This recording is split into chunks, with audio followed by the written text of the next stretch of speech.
Japan is known for its order, safety, and politeness. Clean streets, punctual trains, a smile, a bow, a gentle word. But underneath this surface is a different reality. Here, women are not seen as people. They are seen as products, objects to be consumed, used, and discarded. Walk through any shopping street in Tokyo. Bright ads feature young women with flawless skin, large eyes, and painted lips. They are always smiling, always available, always selling. The message is clear. A woman's value is how she looks, not who she is. This commodification starts early and ends late. From the way girls are treated in school to the rules of the corporate world to the shadows of the sex industry. Every stage of a woman's life is marked by pressure, performance, and the threat of punishment for stepping out of line. Behind closed doors, the cost of being a woman in Japan is paid in silence, isolation, and invisible wounds. This is the true story behind the polite mask. Expectations begin early, often at the kitchen table. Girls are taught to sit quietly and listen. They learn control and composure, serving tea with precision. Mothers instill deference and respect for authority. Being cute, helpful, and obedient are praised virtues. Girls internalize that their worth is measured by pleasing others. At school, the training continues. Uniform skirts reflect societal pressures. Teachers praise quiet girls who blend in. Compliance is reinforced. Classmates focus on crushes and trends. Girls who stand out are often ostracized. The media magnifies this message. Magazines teach girls to be kawaii, cute and docile. TV shows portray girls as innocent and helpless. Innocence is romanticized. Silence is rewarded. Even play is structured. Boys explore physical boundaries. Girls are expected to sit demurely. Girls are taught to take up less space, to dream smaller dreams, to silence their true voices. As girls enter their teens, immense pressure and societal norms begin to shape their every move. High school corridors are lined with mirrors for constant uniform checks. Teachers enforce strict appearance rules, dictating how they present themselves. Conformity is key, blending in is the ultimate goal. Girls learn to police each other, becoming both the enforcers and the enforced. The goal is to blend in and embody the kawaii culture. Idol culture amplifies these pressures. Teenage girls are trained relentlessly to sing, dance, and smile, perfecting their image, all for adoring fans who see them as the embodiment of perfection. Their purity is sold as their main asset. Any hint of romance or rebellion is punished swiftly. The girls become living products in a vast entertainment machine. Magazines and variety shows sexualize youth. Photo books feature high school girls in swimsuits, presented as objects of desire. The line between childhood and adulthood blurs, creating a confusing landscape for young girls. The message is simple but cruel, a harsh reality that shapes their self-perception. A woman's value peaks before she is even an adult.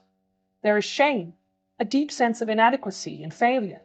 Bullying, a constant threat for those who deviate from the norm. Self-harm, a desperate cry for help in a society that often silences their pain. Eating disorders, a manifestation of the pressure to conform to an unattainable ideal. If you stop being cute, you disappear. When school ends, a different kind of performance begins. Hostess clubs line the nightlife districts. Here, women pour drinks, light cigarettes, and laugh at men's jokes for money. They are trained not to speak their minds, but to flatter and entertain. These jobs are legal. They are everywhere. Even more disturbing are the JK, Joshi Kozi, or high school girl, businesses.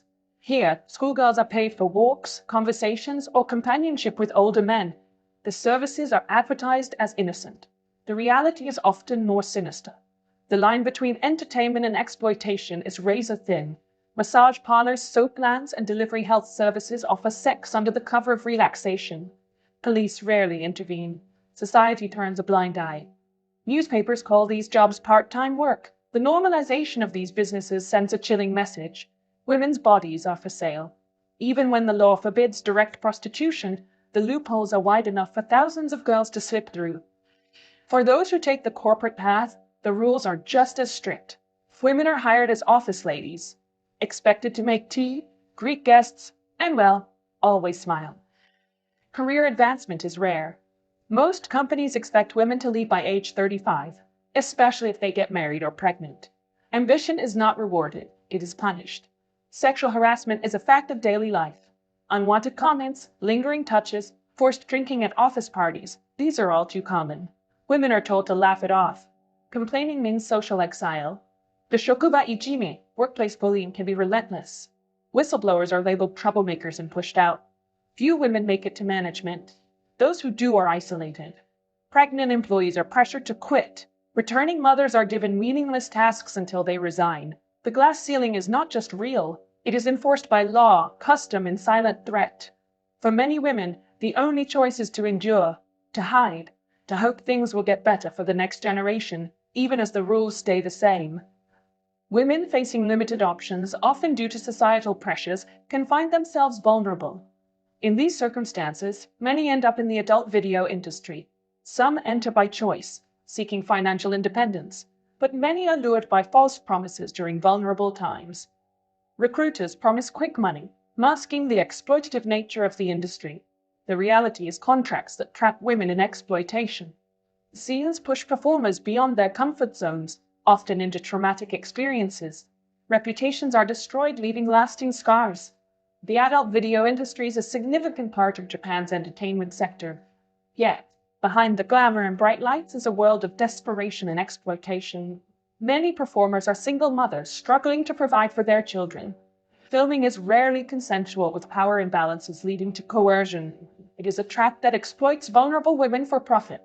Her face is online forever, a barrier to future opportunities. Marriage, work, and social acceptance disappear, replaced by isolation.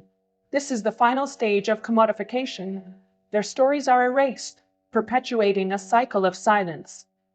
Speaking out is dangerous. Women who report harassment are called liars or troublemakers. Those who leave the sex industry face rejection from their families and friends. Support systems are weak. Mental health care is expensive and still stigmatized. Many women stay silent, isolated by shame and fear. Older women face even greater punishment. Past a certain age, they become invisible. Jobs disappear. Services for single mothers or divorcees are minimal. Loneliness grows. Some end up in net cafes or public shelters, afraid to ask for help. Foreign women are even more vulnerable. Many come to Japan as brides, workers, or students. Language barriers, racism, and lack of legal protection leave them open to abuse. Few have family or friends to turn to. It's the same commodification, but with even fewer exits. The cost of survival is silence. The price of honesty is exile. In Japan, the worst punishment for a woman is to be alone and unheard. The world sees Japan's politeness, its order, its success. But behind every bow, every smile, there is a cost. For women, that cost is paid in self-denial, lost opportunities, and daily humiliation. It is paid in silence, in isolation, in the knowledge that, no matter how hard they work, they will always be second class. And this is not just a women's issue. It infects families, workplaces, and the nation's future. The birth rate falls. Loneliness spreads. Society gets older, colder, more bitter. Half the population is forced to hide its pain, its potential, its truth. Change is slow. Those who challenge the system are punished. But silence is not safety. It only allows the injustice to grow. The price of being a woman in Japan is just honestly too high. It is time to count the cost. The polite exterior hides a deep cruelty. Until it is exposed, nothing will change. The world cannot afford to look away. Japan's global image is one of beauty and safety. But the reality for millions of women is exploitation, isolation, and pain. This is not a question of culture. It is a question of justice. Silence will not protect us.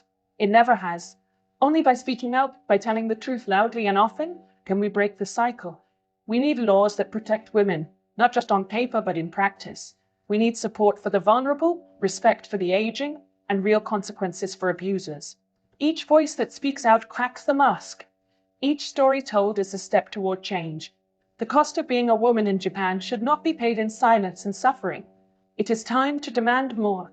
Behind every bow, every smile is a human being. It is time to see her. It is time to listen. That's all for today. Thanks for watching as always. See you next dive.